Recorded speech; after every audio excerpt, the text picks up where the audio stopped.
Shalom, selamat pagi Bapak Ibu Saudara yang dikasihi Tuhan. Terima kasih buat pagi hari ini. Saya percaya siap kita ada dalam perlindungan Tuhan. Kita bersyukur karena Tuhan sampai hari ini membuktikan bahwa Dia Tuhan yang setia, Tuhan yang luar biasa. Dia menganugerahkan keselamatan kepada setiap kita. Dan mari kita bersyukur buat apa yang Tuhan sudah kerjakan dalam hidup kita. Haleluya. Terima kasih ya Tuhan.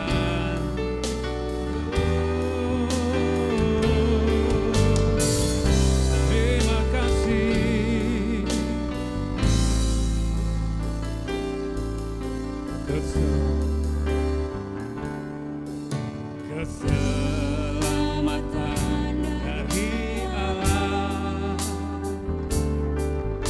yang duduk di atas tahta dan anak domba.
Mengucap syukur buat keselamatan yang Tuhan berikan dalam hidup kami.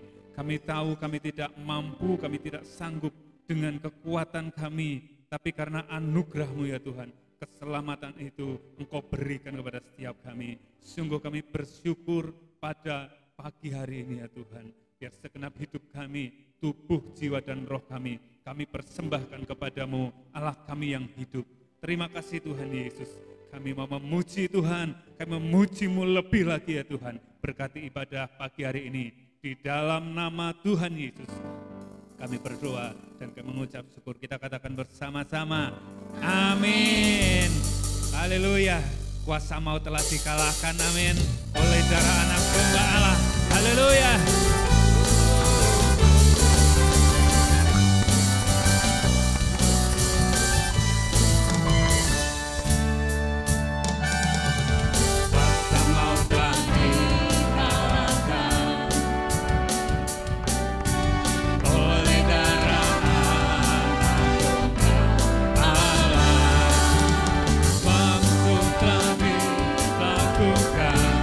Kebangkitan Tuhan kita, kebangkitan Tuhan kita. Kuasa maut telah dikalahkan, kuasa maut telah dikalahkan. Oleh darah anak domba Allah, lakukan oleh kebangkitan Tuhan kita.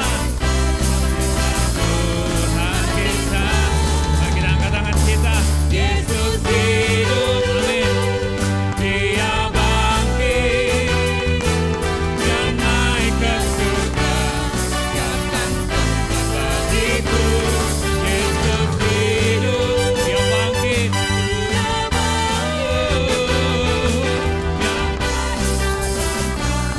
kita lebih dari pemenang.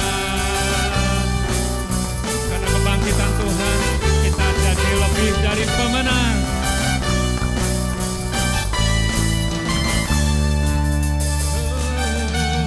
Kuasa maut telah dikalahkan oleh darah anak domba Allah. Amin. Telah ditaklukkan oleh kebangkitan Tuhan. Kuasa maut telah dikalahkan oleh darah anak domba Allah. Musuh telah ditaklukkan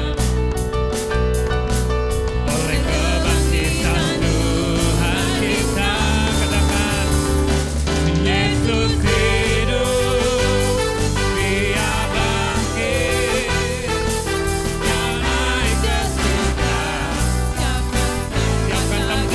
kita. Yesus hidup, Dia bangkit, maut telah dipatahkan, kita lebih dari pemenang. Katakan Yesus hidup, Yesus hidup, amin.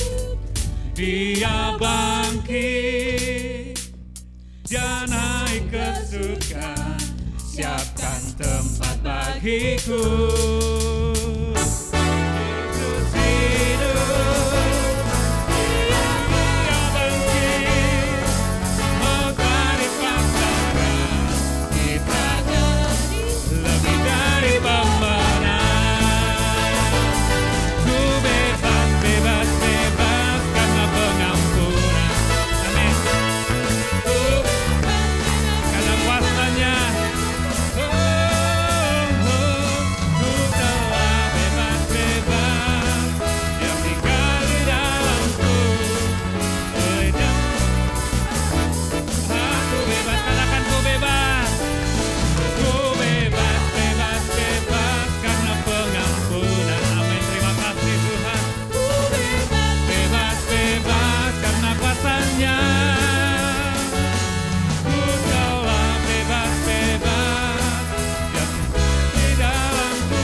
Pengampunannya, karena kuasanya, ku telah bebas-bebas dan tinggal di dalamku. Oleh kuasa darahnya, aku bebas oleh kuasa darahnya, oleh kuasa darahnya.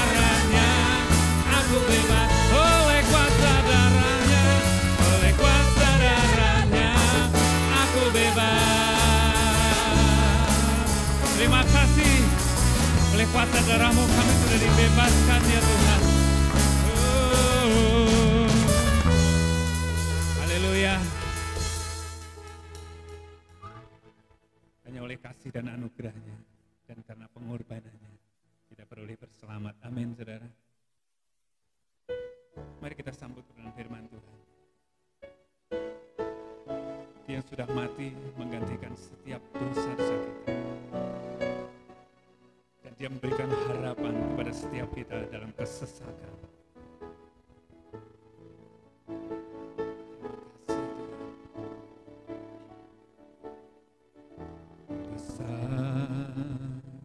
Mulia kasih-Mu,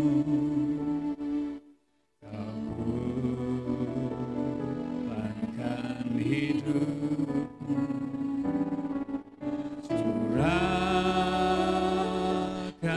darah-Mu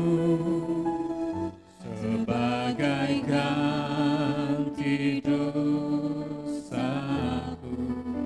Kau berikan harapan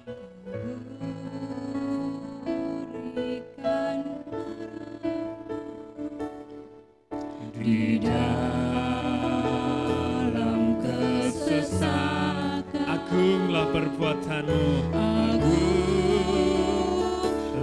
perbuatan-Mu, Yesus Tuhan penebusku. Karena kasih-Mu yang selamatkanku, menyucikan dan menebus hidupku. Tunaikan syukur buat pengorbanan-Mu, Maha mulia dan terindah Kau, Yesus. Sungguh Engkau yang terindah dalam hidup kami.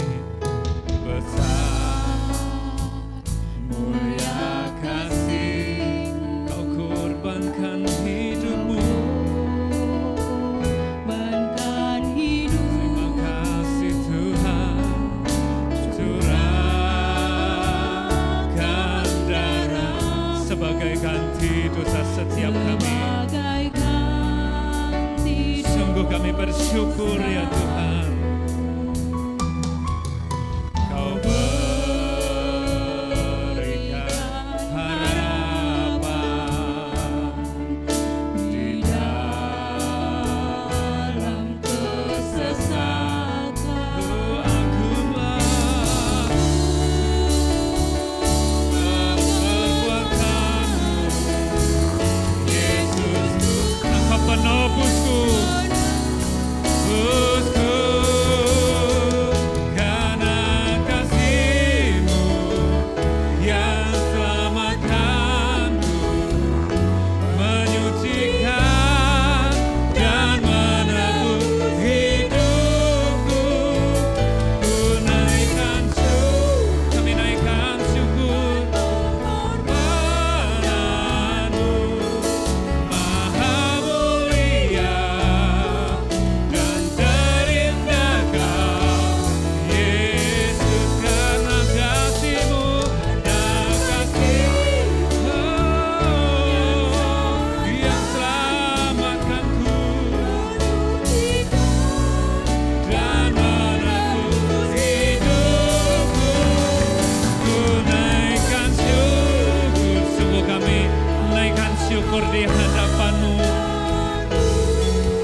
Shalom Bapak Ibu yang dikasihi oleh Tuhan, saudara-saudara semuanya. Berbahagia kita boleh kembali beribadah walaupun masih memakai online pada hari ini. Tetapi tidak mengurangi rasa rindu kita untuk bersekutu, memuji Tuhan, dan menyembah Tuhan serta mendengarkan firman Tuhan. Baik, pada pagi hari ini buka hati kita untuk mendengarkan kebenaran firman Tuhan. Sebelumnya, baiklah kita akan berdoa, memohon berkat Tuhan akan firman-Nya. Mari kita berdoa. Bapa kami yang baik dalam surga, yang kami sembah, yang kami kasihi, yang kami muliakan di dalam nama Tuhan Yesus Kristus. Pada pagi hari ini kami membuka hati kami untuk diisi dan diberkati oleh firman Tuhan. Kiranya Engkau akan menjamah kami melalui kuasa firman-Mu yang meluruskan, yang membenarkan, yang mengajar kepada kami. Urapi hamba-Mu dan kami semua yang mendengarkannya. Di dalam nama Tuhan Yesus saya berdoa. Amin. Baik, Bapak Ibu Saudara yang dikasihi oleh Tuhan, minggu yang kemarin kita merayakan, bangsa kita merayakan kemerdekaan yang ke-75. Dan saya sudah menyampaikan bagaimana hidup yang dimerdekakan secara rohani. Tetapi pada pagi ini kita melanjutkan, kita tidak berhenti pada bagaimana hidup kita yang sudah dimerdekakan. Oleh sebab itu, tema yang saya angkat pada pagi ini adalah dimerdekakan untuk memerdekakan. Jadi kalau kita sudah dimerdekakan oleh Tuhan Yesus Kristus dan kita punya tugas yang ada di hadapan kita dalam hidup kita, yaitu untuk memerdekakan orang lain. Baik, ayat yang saya ambil untuk melandasi firman Tuhan pada pagi ini adalah dalam Galatia pasal 5 ayatnya yang ke-13. Demikian firman Tuhan.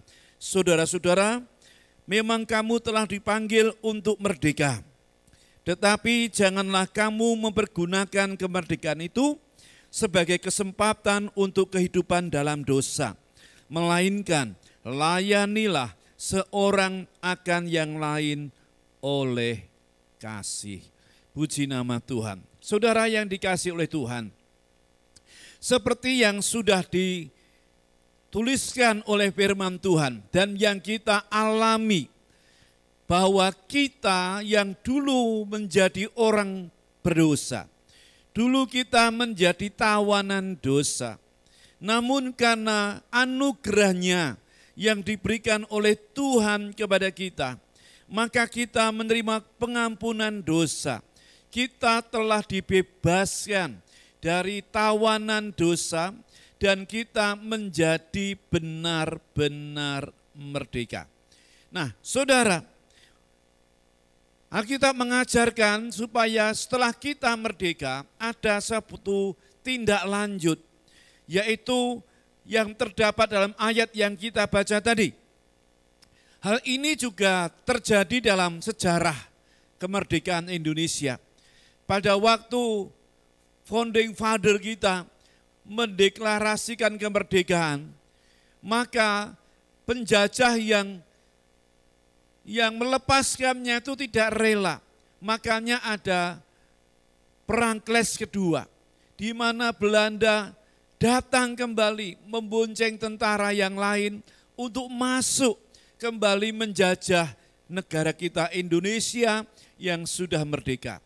Nah, saudara, jadi pada waktu kita, bangsa ini sudah merdeka, masih ada ancaman dari pihak lain yang ingin menindas kembali. Nah, demikian bagi kita yang sudah dimerdekakan, kita juga harus waspada. Kita harus menyadari bahwa kita yang sudah dimerdekakan ini punya ancaman. Kita lihat ancaman kemerdekaan. Masih dalam Galatia pasal 5 ayat yang ke-13, saya menggarisbawahi pada huruf yang merah. Saudara-saudara, memang kamu telah dipanggil untuk merdeka, tetapi janganlah kamu mempergunakan kemerdekaan itu sebagai kesempatan untuk kehidupan dalam dosa. Nah, Bapak, Ibu, saudara-saudara yang dikasihi oleh Tuhan, memang kita telah menerima yang namanya justification, pembenaran dari hukuman dosa. Oleh karena salib Tuhan, oleh karena rahmat Tuhan, kita telah dimerdekakan dari dosa. Tetapi ada sebuah tugas yang perlu kita kerjakan, yaitu sanctification atau hidup dalam pengudusan. Nah, belajar untuk hal ini kita diingatkan bagaimana juga waktu Tuhan membebaskan bangsa Israel dari Mesir. Mesir itu berbicara tentang perbudakan. Mesir itu bicara mengenai simbolisme orang yang tertawan oleh dosa. Mesir sebagai tempat penawanan orang Israel. Tetapi Tuhan membebaskan mereka, Tuhan mengeluarkan mereka. Nah, oleh sebab itu mari kita akan belajar mengenai perjalanan bangsa Israel keluar dari tanah perbudakan, yaitu tanah Mesir. Dalam Bilangan pasal 11 ayat 4 hingga 6. Bahwa ancaman dalam kemerdekaan Kristen adalah yang pertama, kedagingan. Nah, saudara, tadi saya mengatakan bahwa setelah kita mengalami justifikasi, maka harus menjalankan kehidupan yang tidak tercemar. Bilangan pasal 11 ayat 4 sampai 6 mengatakan demikian. Orang-orang bajingan yang ada di antara mereka kemasukan nafsu rakus, dan orang Israel pun menangislah pula serta berkata, siapakah yang akan memberi kita makan daging? Nah, 5. Kita teringat kepada ikan yang kita makan di Mesir dengan tidak bayar apa-apa, kepada mentimun dan semangka, bawang prei, bawang merah dan bawang putih. Tetapi sekarang kita kurus kering, tidak ada suatu apapun kecuali mana saja yang kita lihat. Seperti kita ketahui bersama bahwa bangsa Israel setelah keluar dari tanah perbudakan Mesir, perbudakan dosa, maka oleh Tuhan mereka dibawa untuk berputar, beredar-edar di padang gurun. Nah, padang gurun melambangkan satu pembentukan, satu pengikisan kehidupan lama, kehidupan Mesir. Mereka diproses oleh Tuhan. Dan mereka pada waktu mengalami proses itu, mereka komplain, mengeluh kepada Musa. Bahkan mereka mengambil satu tindakan-tindakan yang sangat melukai hati Tuhan. Sebab dikatakan di sini Tuhan menyebut orang-orang bajingan yang di antara mereka kemasukan nafsu rakus. Dan orang Israel pun menangislah pula serta berkata, siapa yang akan memberi kita makan daging? Bapak, Ibu, saudara-saudara yang dikasihi oleh Tuhan, orang Israel ini pada waktu mengalami pembentukan di padang gurun, mereka teringat tentang keadaan di Mesir. Mereka boleh makan ikan, mereka boleh makan bawang, mentimun, semangka, prei dan sebagainya dengan bebas. Tetapi pada waktu dalam proses mereka mengalami sesuatu tekanan, mengalami sesuatu yang tidak mereka tahan, sehingga dikatakan ayat 6, tetapi sekarang kita kurus kering, tidak ada suatu apapun kecuali mana ini saja yang kita lihat. Bapak Ibu, makan, rakus, keinginan untuk perut itu berbicara mengenai kebutuhan daging. Tadi saya mengatakan bahwa Mesir itu adalah gambaran perbudakan dosa orang benar. Nah, saya garis bawahi kata Mesir dalam ayat yang kelima. Mereka ada romantika. Mereka teringat bagaimana kehidupan di Mesir. Sehingga mereka komplain kepada Musa bahwa mereka kurus kering, ya, karena tidak ada sesuatu apapun kecuali mana. Tuhan setiap hari memberikan mana di waktu pagi dan burung puyuh pada waktu sore hari. Tuhan mencukupi. Mereka tidak pernah berkekurangan, tapi karena nafsunya, keinginannya, mereka teringat kepada perbudakan, bahkan mereka ingin kembali untuk diperbudak. Nah, saudara yang dikasihi Tuhan, mari kita selalu waspada.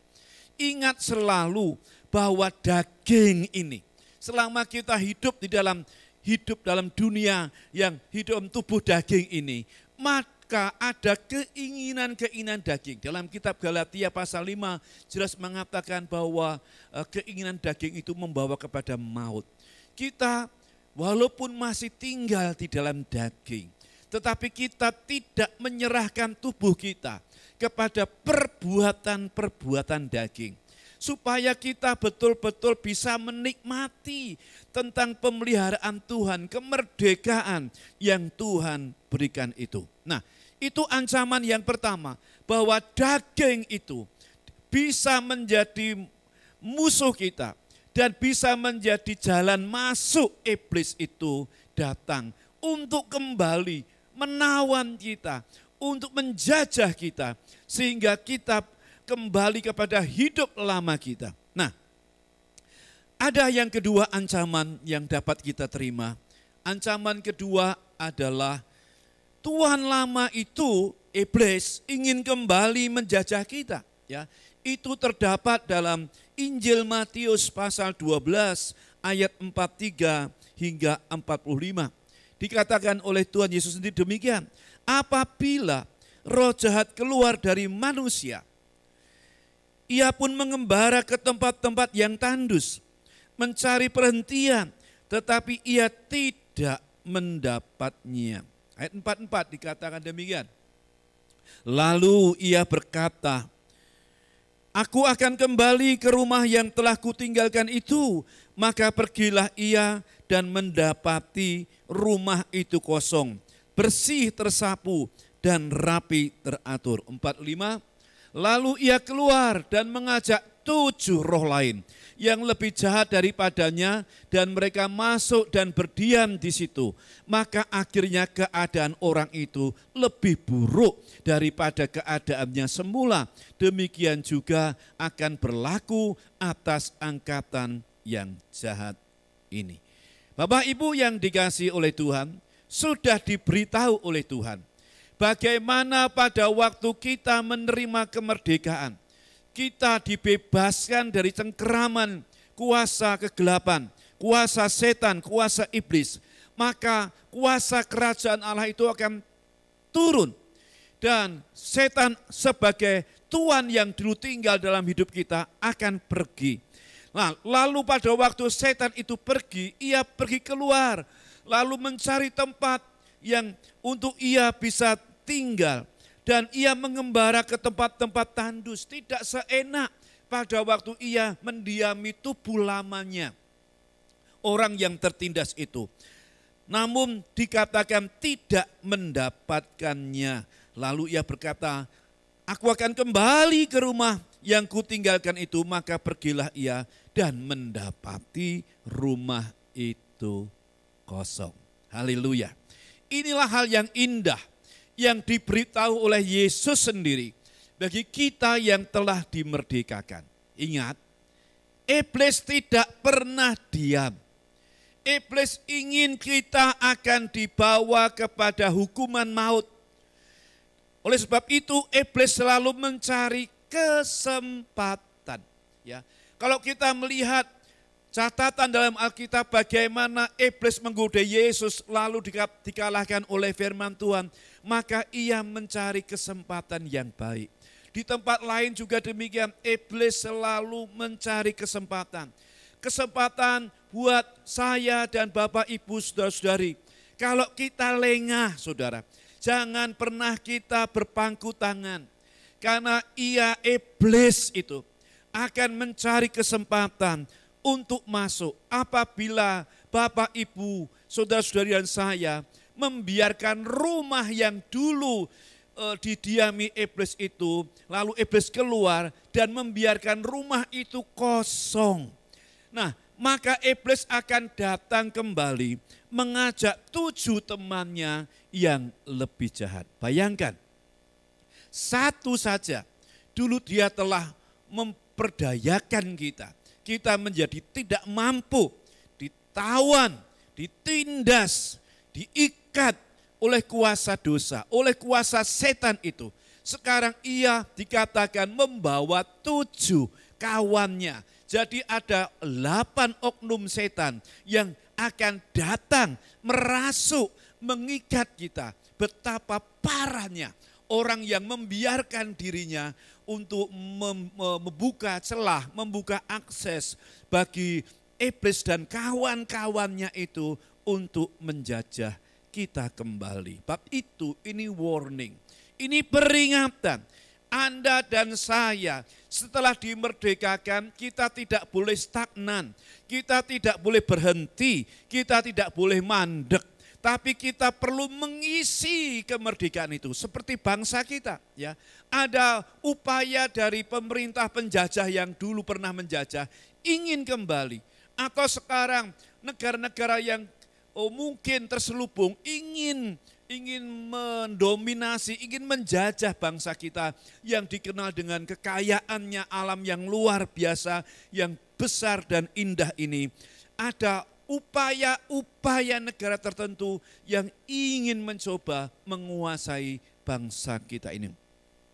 Bab itu kita harus mengisi kehidupan pribadi rohani kita ini supaya tidak dibiarkan kosong. Bab itu firman Tuhan mengajarkan kepada kita agar kita tidak menjadikan rumah kediaman ini, ya, tubuh kita ini menjadi kosong. Bab itu ada solusi, cara mengisi kemerdekaan, ya. Nah, sebetulnya mudah seperti yang diajarkan kepada orang-orang percaya yang ingin mengisi kehidupan kerohaniannya, yaitu dengan melakukan disiplin rohani. Minimal ada 5 hal dasar yang harus kita kerjakan agar kita, rumah ini saudara, tubuh ini tidak menjadi rumah yang kosong. Ingat, iblis akan datang kapanpun dengan kesempatan yang ia dapatkan untuk masuk, untuk menjajah kita lagi dengan mengajak 7 kawannya yang lebih jahat. Sehingga dikatakan, maka akhirnya keadaan orang itu lebih buruk daripada keadaannya semula. Demikian juga berlaku untuk angkatan yang jahat ini. Saudara, ini masih berlaku. Ya, selama kita dalam dunia yang berada dalam kekuasaan setan, maka setan masih menggunakan cara yang sama, akan kembali kepada rumah yang dulu dimilikinya, yaitu kehidupan lama kita. Bab itu ada disiplin rohani.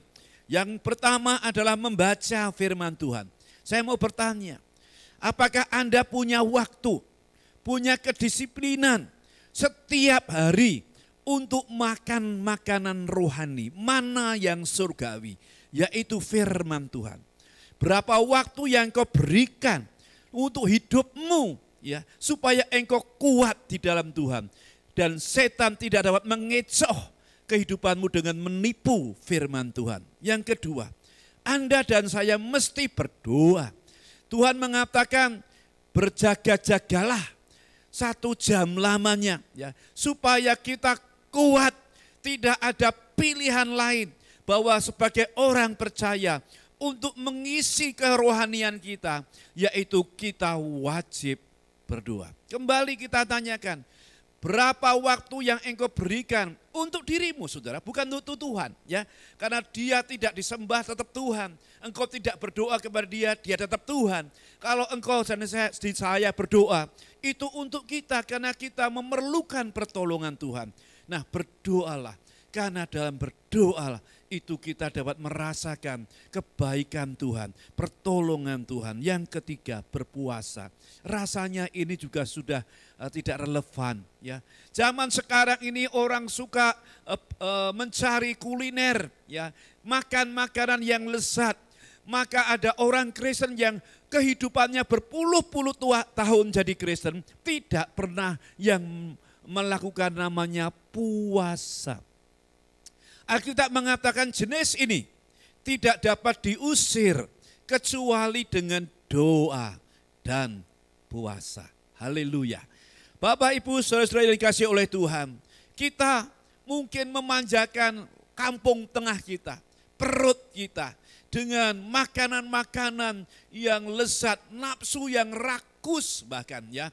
Nah, kita perlu mendedikasi untuk mengambil waktu, tidak makan, tidak minum, dan menggantikan dengan waktu untuk mencari wajahnya Tuhan, untuk membaca firman Tuhan, untuk intimasi dengan Tuhan. Nah, mari kita kembali kepada basic apa yang diajarkan firman Tuhan. Untuk kita melatih diri berpuasa. Karena setan takut jenis ini tidak dapat diusir kecuali dengan doa dan puasa. Yang keempat adalah bersekutu dengan orang percaya. Saudara, ada manfaat yang dapat kita peroleh pada waktu kita bersekutu secara korporat. Bersama-sama, baik itu dalam kelompok yang kecil maupun dalam kelompok yang lebih besar. Ya, kita tidak boleh melupakan, meninggalkan Kitab Ibrani pasal 10 ayat 25, supaya kita tidak membiasakan dengan cara meninggalkan persekutuan-persekutuan seperti yang dibiasakan oleh banyak orang menjelang kedatangan hari Tuhan yang sudah dekat. Kita sudah berada di ujung akhir zaman, di mana Tuhan akan datang. Mungkin sekarang ini kita ada keterbatasan, ya. Karena tidak boleh berkumpul mengingat ada pandemi. Tetapi selalu ada solusi, ada cara. Kita bisa melalui aplikasi-aplikasi yang ditawarkan untuk kita bersekutu, untuk kita boleh berfellowship, membangun satu sama lain, mendoakan satu sama lain, menguatkan satu sama lain. Dan yang terakhir adalah melayani. Ini yang ingin saya garis bawahi dan saya tekankan. Sebagai orang yang telah dimerdekakan, kita punya sebuah tugas, yaitu melayani. Jangan sampai kita jadi orang Kristen, tidak pernah terlibat atau terhisap dalam pelayanan. Kalau saya dan saudara-saudara melayani, itu adalah sebuah kehormatan. Itu adalah sebuah kesempatan yang Tuhan berikan kepada kita.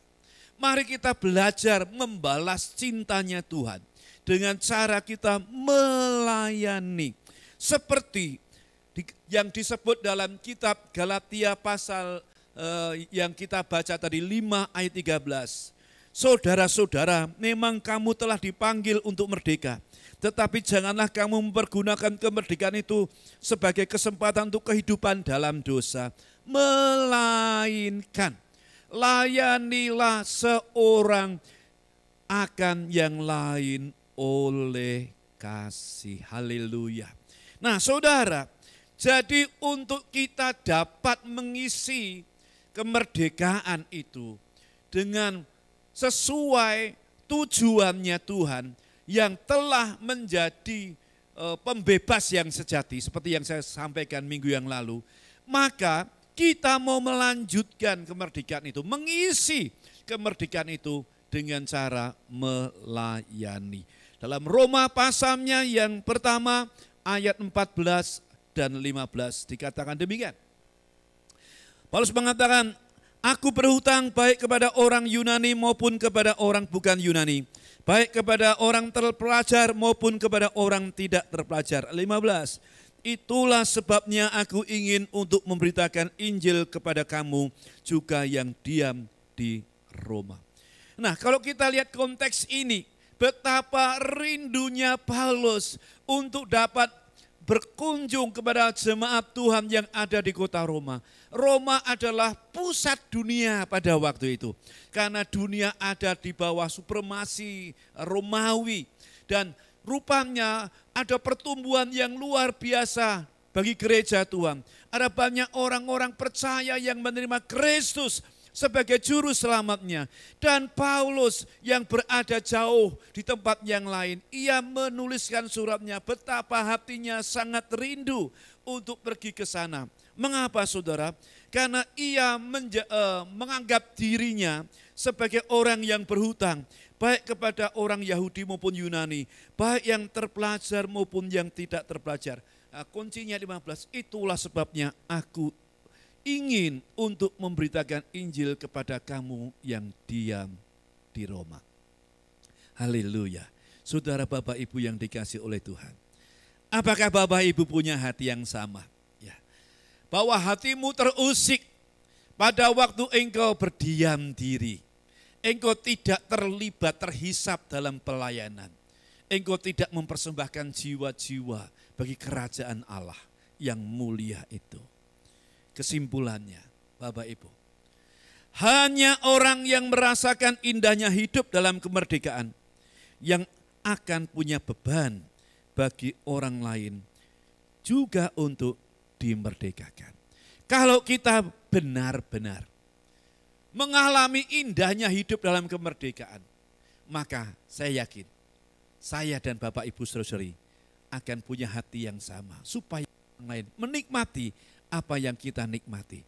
Mereka akan juga nanti akan berkumpul dengan kita di surga, di tempat yang mulia yang Tuhan sediakan.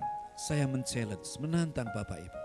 Kalau Anda dan saya sudah merdeka, maka ditandai, diisi dengan kita hidup melayani. Kiranya Tuhan akan menolong Bapak Ibu, memberkati dan mengisi kemerdekaan yang telah Tuhan berikan. Mari kita akan berdoa. Haleluya. Haleluya. Haleluya. Bapak Ibu yang dikasihi oleh Tuhan, mari kita bertanya apakah kita sudah mengisi kemerdekaan ini supaya kita juga memerdekakan orang lain. Seperti kerinduan Paulus, ya, bahwa ia ingin pergi ke Roma. Supaya apa? Supaya dia dapat memberitakan Injil. Haleluya. Oh, betapa indahnya kalau kita ini boleh dipercayakan Tuhan untuk melayani. Sebelum Tuhan datang yang kedua kali, mari ambillah pelayanan. Libatkanlah dirimu dalam pelayanan. Sehingga engkau akan strong. Engkau akan kuat dalam iman di dalam Yesus Kristus. Haleluya. Kalau ada orang yang membuka hatinya dan mengatakan, Tuhan, selama ini aku hanya menikmati kemerdekaan saja. Atau bahkan belum, karena aku masih membiarkan dosa itu berkuasa atas saya. Saya masih terpesona dengan kehidupan lama. Ada romantika dengan kehidupan lama. Seperti bangsa Israel yang teringat tentang Mesir, tentang ikan yang ia makan, tentang bawang, semangka, dan sebagainya. Mereka ingin kembali ke Mesir. Penebusan yang Tuhan berikan, justification, itu harus dilanjutkan dengan sanctification. Satu pengudusan di dalam kehidupan kita. Mari kita berdoa. Bapa yang baik, terima kasih buat pesan-Mu. Kami tangkap, kami terima berkat-Mu Tuhan. Di dalam nama Yesus kami bersyukur untuk penebusan yang Tuhan berikan kepada kami. Dan kami mau mengisinya dengan cara memberitakan firman Tuhan. Melayani Tuhan, membawa orang datang kepada Tuhan. Supaya mereka juga mengalami kemerdekaan seperti yang Engkau berikan. Terima kasih Bapa, kami serahkan semangat-Mu. Kami semua yang mendengarkan pemberitaan firman Tuhan ini, mereka dengan kuasa Roh Kudus-Mu, set free, to set them free. Merdekakan kami untuk memerdekakan orang lain. Karena kami berdoa, mintakan berkat Tuhan atas kami semua, hanya di dalam nama Tuhan Yesus Kristus. Haleluya. Amin.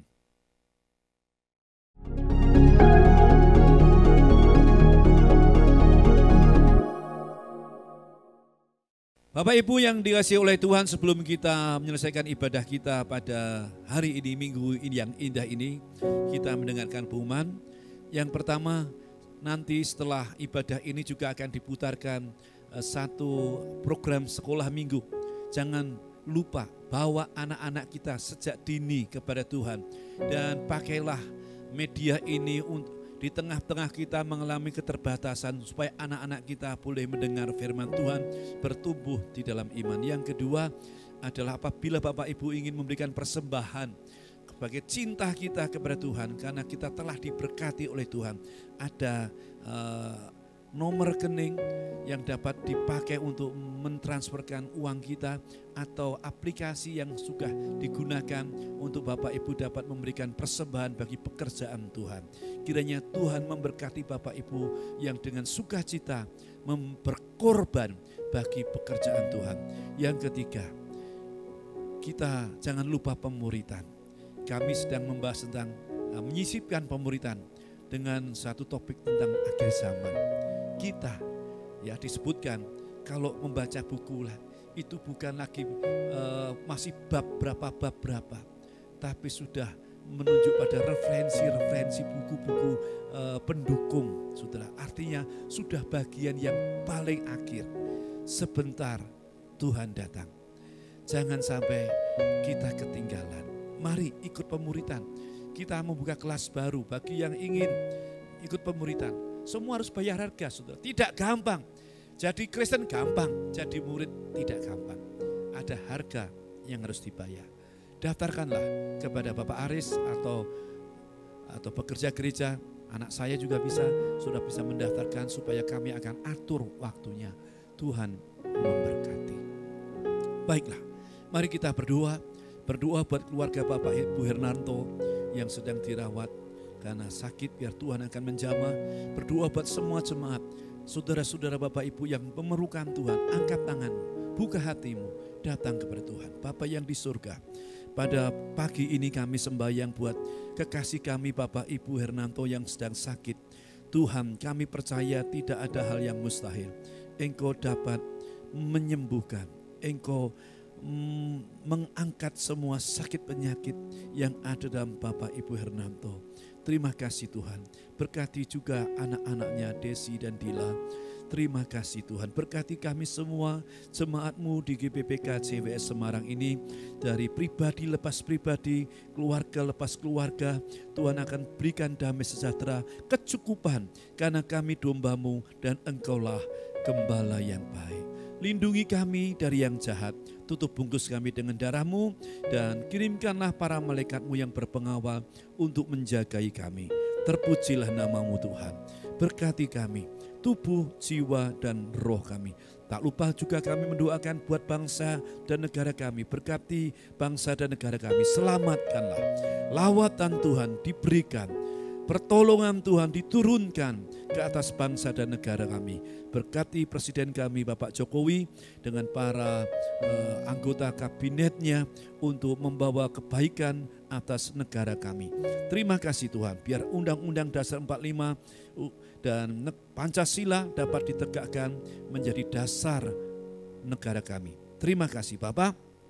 Sekarang sidang jemaat yang dikasih Tuhan, buka hatimu, angkatlah kedua tanganmu di hadapan Tuhan, terimalah berkat yang datang dari Tuhan.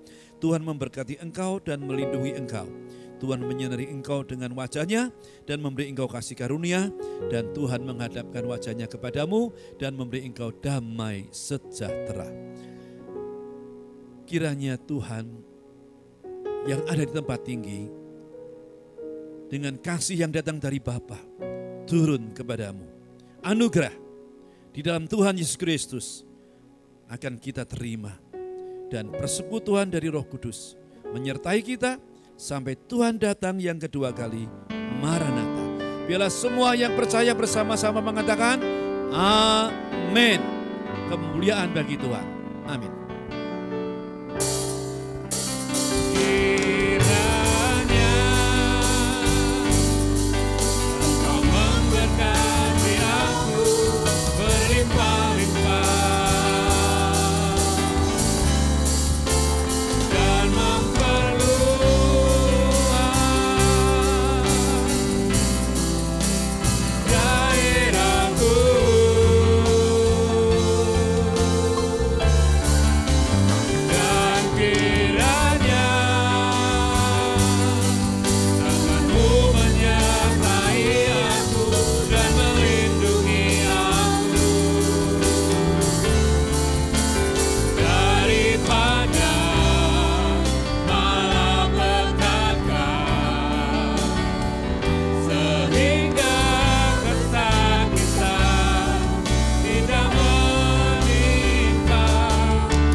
Selamat berhari Minggu. Tuhan Yesus memberkati.